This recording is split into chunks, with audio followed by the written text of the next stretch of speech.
Hello dear sisters, thank you so much for joining me and welcome to this introduction to Tantric Somatic Yoga Reclaiming Female Pelvis series.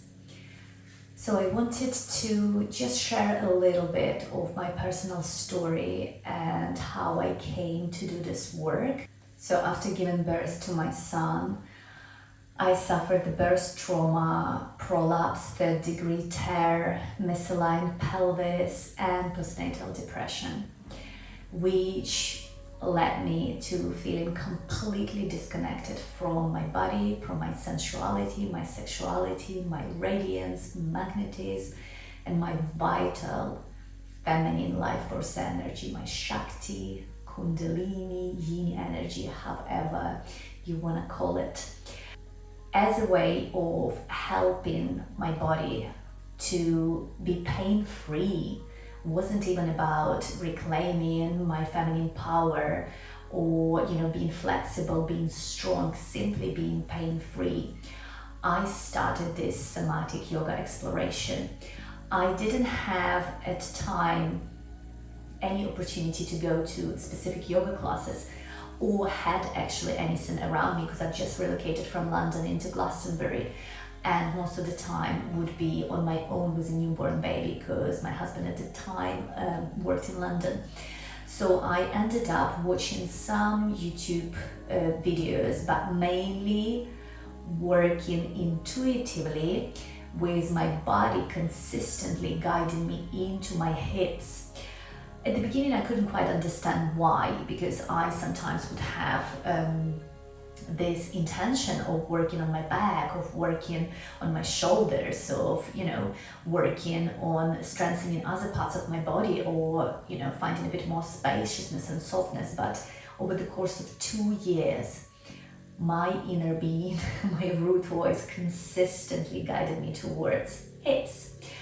And what I started to notice really quickly within the practice is the amount of emotions that I was holding in my hips and the releases that were taking place. Quite often it's a very gentle and subtle releases, like a yawn, a sign out, grunting, or just feeling this newfound softness and opening in the body. But at times it would be full on tears, sobbing. So quickly I realized the direct connection between emotional, mental and physical body, and especially pelvic bowl. So when I embarked later on my journey of becoming a yoga teacher, and then with the time becoming divine feminine teacher, I came to learn a lot about how majority of yoga practices, schools and lineages that we know, either it's Ashtanga Vinyasa, either it's a Hatha yoga, Bikram yoga, Iyengar yoga, or any other styles, are all based on male teachings. And in fact, yoga was initially designed for men. And while it's a phenomenal practice and women equally benefit from it just as much as men do, I couldn't help but notice how there was a big segment missing, and that segment is addressing the differences that feminine body, feminine energetics have versus masculine body. So in the traditional yoga practice, the prime focus is on mental and physical composure, on quality and quietness of the mind, on taking seat of the observer, which requires to some extent detaching, disconnecting from the body. The main wisdom centers for masculine is head.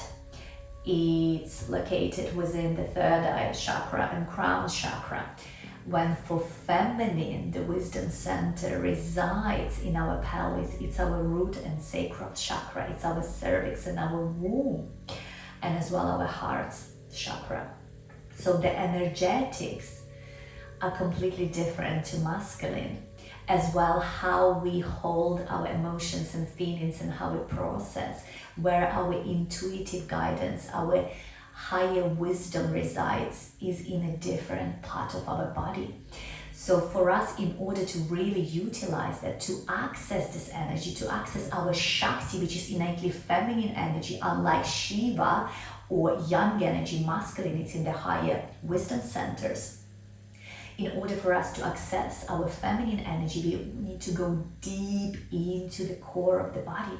We need to go deep into the pelvic bowl, and it's only through presence, through focus, through intention, and through the type of movement that is involving working with the pelvis, working with the hips, with opening, with softening, with actually physically unlocking our hips, that we can start accessing this unresolved traumas, stuck emotions, fears, anxieties, cultural, parental, societal conditioning, and any outdated belief system that are harmful to the feminine, to our womanhood, and start accessing and liberating that creative life force energy.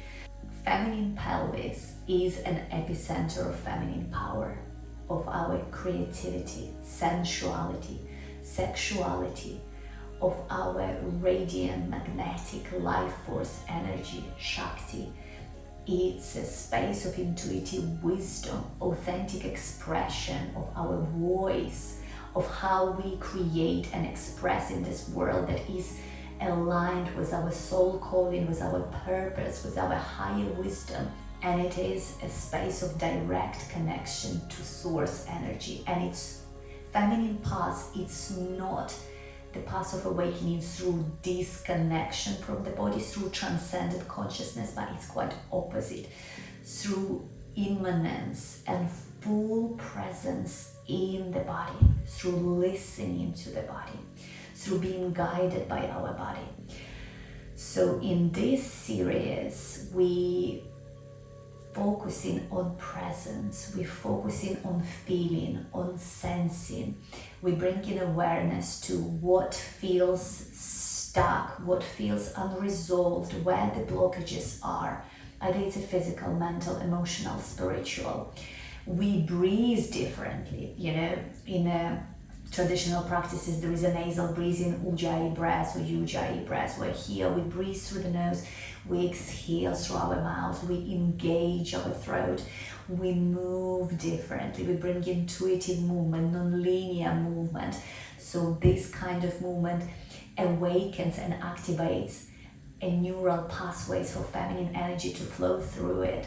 So the intention for the practice is to release unresolved emotions, traumas, outdated belief system and conditioning, or bring awareness to anything that is unconscious, that it's hidden in the psyche, and then start accessing our life force energy, our Shakti, awakening those aspects of feminine consciousness within us, which most of the time for majority of us throughout our lives stay completely dormant, which means we're not utilizing and accessing our feminine power at all, which is such a great resource that we are completely missing because we live in such a hyper masculine patriarchal world where main values are put on a masculine principles, on overachieving, on fast pace, on control, on constantly moving forward to the next goal, on over focus, on logic, on analytical mind, on pushing through resistance, on being hardcore and on being resilient, versus feminine principles, which is flow, receptivity, intuition, nourishment, sensuality, connection, emotional intelligence, and more. So this is in a nutshell what this exploration is about, and I will connect the link to the description below So you can visit Vistara Feminine Embodiment School and read more about my story and read more about this work that I do with women in one-on-one format, as well as in a 6 months immersive journey. Feminine Embodiment Path of Reclamation. So if you are interested, you are feeling called to do this work, then please visit my website. Thank you so much for stopping by and listening.